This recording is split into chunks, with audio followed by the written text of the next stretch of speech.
আসাম রাজ্যের রাজধানী শহর এবং উত্তর পূর্ব ভারতের প্রবেশদ্বার গুয়াহাটি। গুয়াহাটি থেকে আমরা সম্প্রতি ঘুরে এলাম এই শীতের ছুটিতে।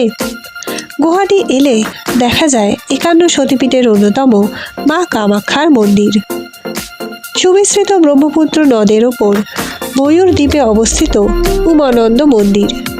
ব্রহ্মপুত্র নদে লঞ্চে ভ্রমণের অভিজ্ঞতাও কিন্তু আপনাদের এখানে এলে হতে পারে, এবং অবশ্যই মিস করা চলবে না ব্রহ্মপুত্র নদের ওপরে রোপওয়ে করে ভ্রমণ।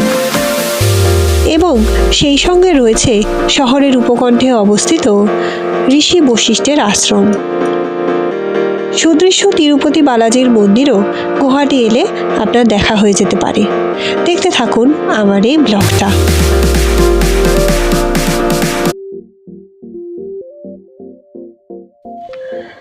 গুয়াহাটি আসার জন্যে আমরা বেছে নিয়েছিলাম হাওড়া স্টেশন থেকে 1, 2, 3, 4, 5 আপ সরাইঘাট এক্সপ্রেস, যেটা হাওড়া স্টেশন থেকে প্রতিদিন ছাড়ে বিকেল 4:05 এবং পরের দিন সেটা গুয়াহাটি পৌঁছয় সকাল 10টার সময়।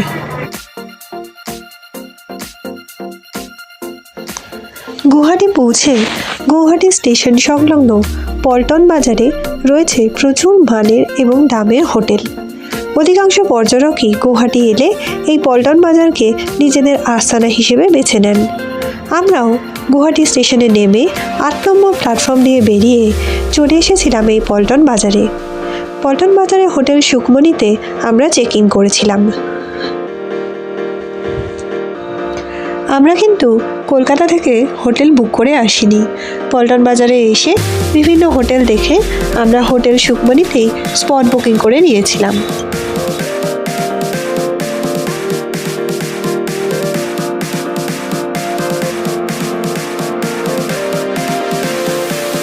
হোটেল সুকমণিতে আমাদের রুম ছিল 3rd ফ্লোরে, কিন্তু এদের এখানে এলিভেটরের ব্যবস্থা থাকায় আমাদের সেজন্যে অসুবিধার কোনো কারণ হয়নি।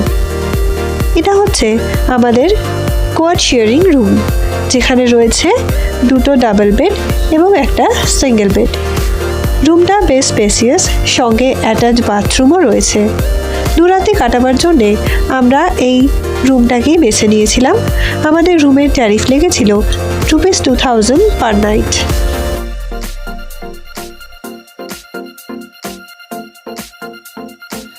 আমরা দুপুরবেলা পল্টন বাজারে একদম মুখেই অবস্থিত এই হোটেলটা থেকে দুপুরের খাবার খেয়ে নিয়েছিলাম।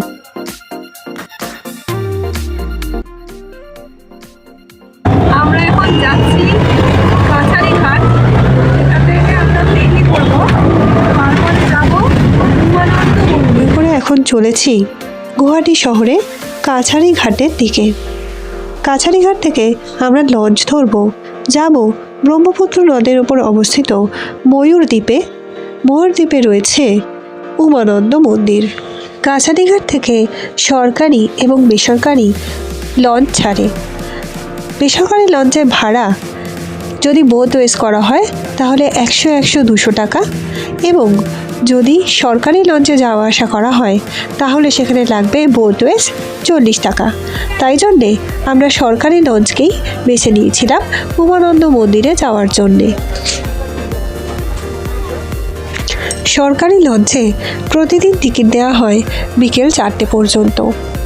সরকারি লঞ্চটা বেশ বড়, ক্যাপাসিটি আমার তো মনে হয়েছে প্রায় 250-300 জনের মতো।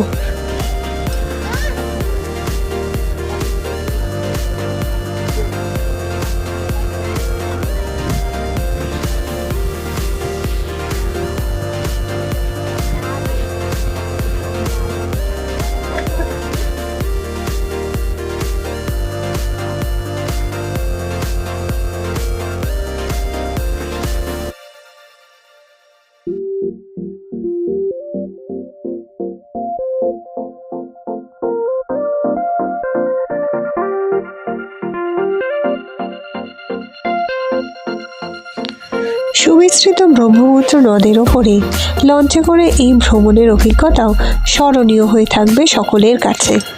আমরা এসে পৌঁছে গেছি উমানন্দ মন্দিরের ঘাটে। এখান থেকে দলে দলে সবাই নামছে লঞ্চ থেকে। এখান থেকে পাহাড়ের ওপরে উঠতে হবে উমানন্দ মন্দিরে যাওয়ার জন্যে, যার জন্যে রয়েছে প্রচুর সিঁড়ি।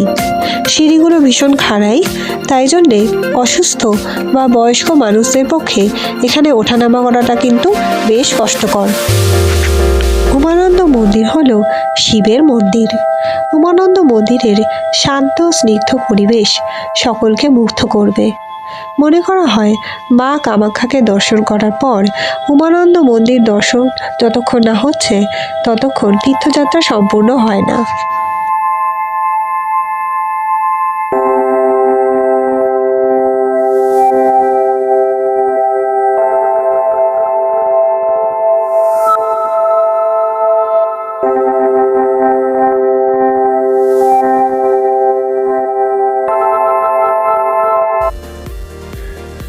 উমানন্দ মন্দির দর্শন করা হয়ে গেলে আমরা আবার ফিরে চলেছি কাছারি ঘাটের দিকে। ব্রহ্মপুত্রে তখন সূর্যাস্তের সময়।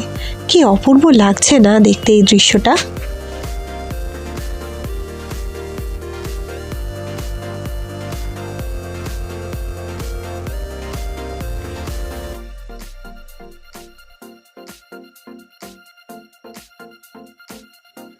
গুয়াহাটি পল্টন বাজারে রাত্রিরে খাওয়ার জন্যে আমরা এই রেস্টুরেন্টটাকেই বেছে নিয়েছিলাম।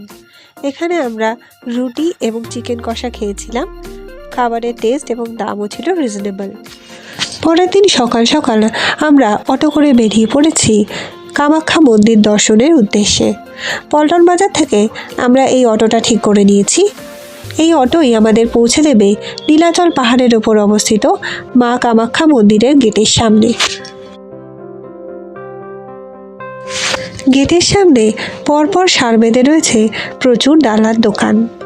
আমরাও সেরকমই একটি ডালার দোকান বেছে নিয়ে সেখানে আমাদের জুতো খুলে পছন্দ মতো ডালা সাজিয়ে নিলাম।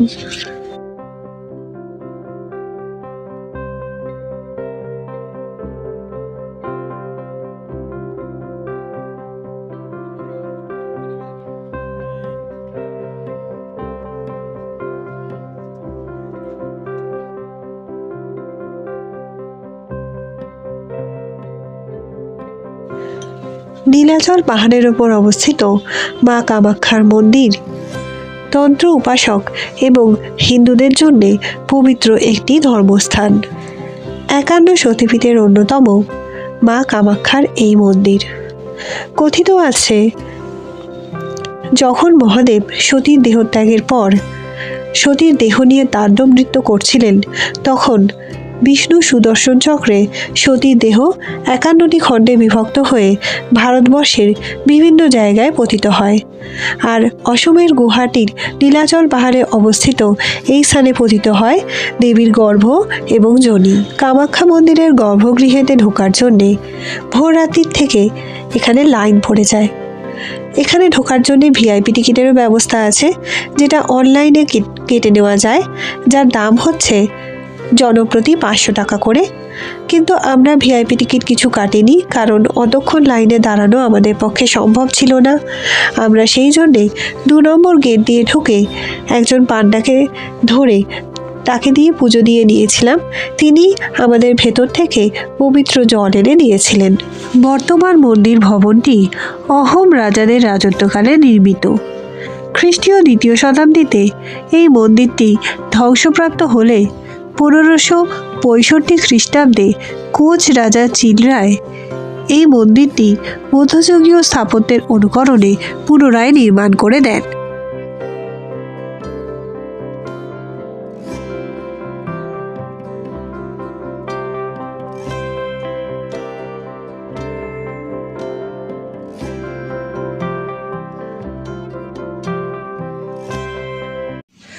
কামাখ্যা মন্দির দর্শন সম্পন্ন হলে আমরা এখন চললাম গুয়াহাটি রোপওয়ে টার্মিনালের দিকে।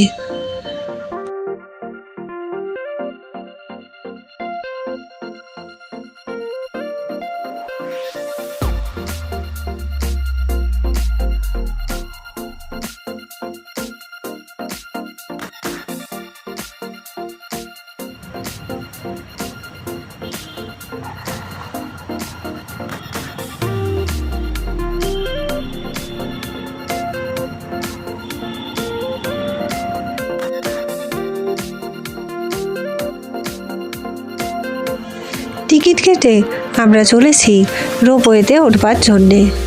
আমরা এই এলিভেটারে করে এই জায়গাটায় এলাম। এখানে এই রোপওয়েটা আসছে। এখান থেকে লোকজন নেমে গেলে আমরা এই রোপওয়েটা চেপেই ওই পারে যাব।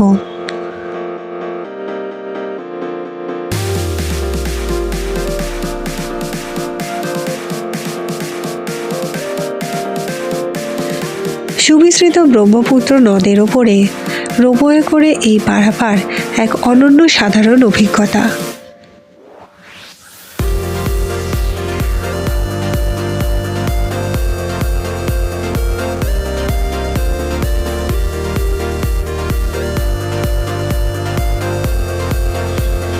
ওই যে দেখা যাচ্ছে ময়ূরদ্বীপ। এই ময়ূরদ্বীপেই কালকে আমরা লঞ্চ করে এসেছিলাম উমানন্দ মন্দিরে।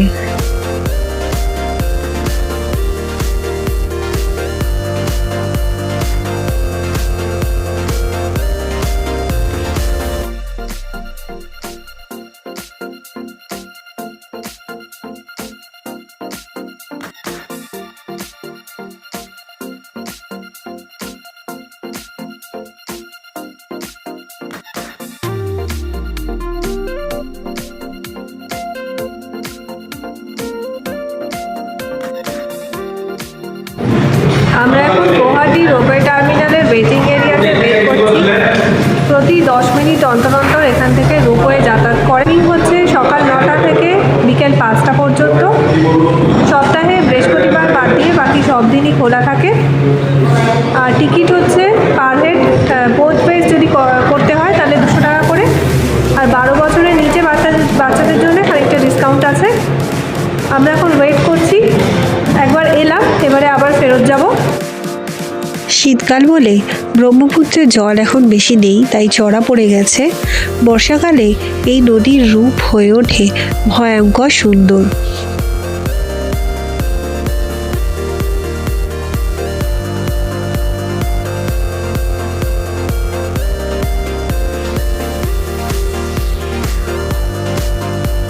এরপরে আমরা চলে এলাম গুয়াহাটি শহর থেকে প্রায় 15 কিলোমিটার দূরে গুয়াহাটির দক্ষিণ পূর্বে অবস্থিত ঋষি বশিষ্ঠের আশ্রমে।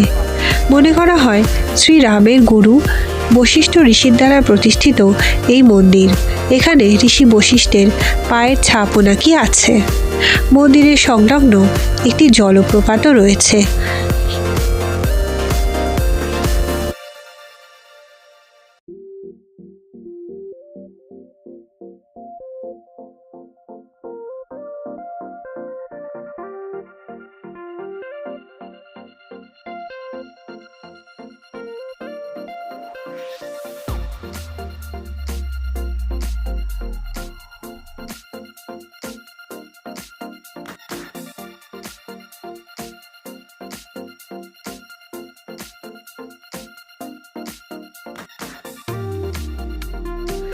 ঋষি বশিষ্ঠের এত সুন্দর আশ্রমটা দেখে আমি সত্যিই ভাষা হারিয়ে ফেলেছি।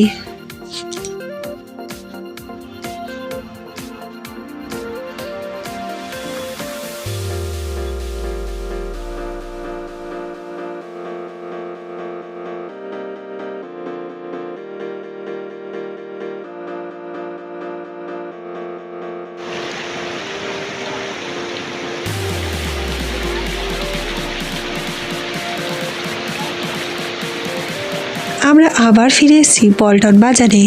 এখানে আমরা দুপুরের লাঞ্চ করে নেব। লাঞ্চ করা হয়ে গেলে আমরা চলে এসেছিলাম তিরুপতি বালাজির এই মন্দিরটি দেখতে। এটি পল্টন বাজার থেকে প্রায় 15 কিলোমিটার দূরে। অটো নিয়েছিল 500 টাকা।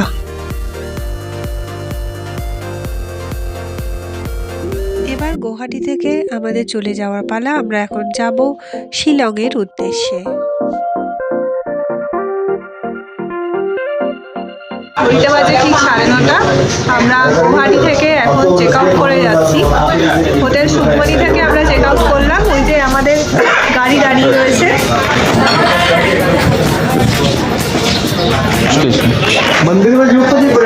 আমরা এখন চলে যাব শিলংয়ের উদ্দেশ্যে। পথে দেখা যাক কি কি পড়ে। গুয়াহাটি ভ্রমণের এই ব্লগটা আমি এখানেই শেষ করছি। কেমন লাগলো অবশ্যই আমি কমেন্টে জানতে চাই। যদি ভালো লাগে একটা লাইক করে দিও এবং আমার পাশে থাকার জন্যে সাবস্ক্রাইব করে নিও, যাতে পরবর্তীতে আমি যখন কোনো ভিডিও এখানে আপলোড করব যাতে নোটিফিকেশনটা সবার আগে তোমার কাছে পৌঁছায়।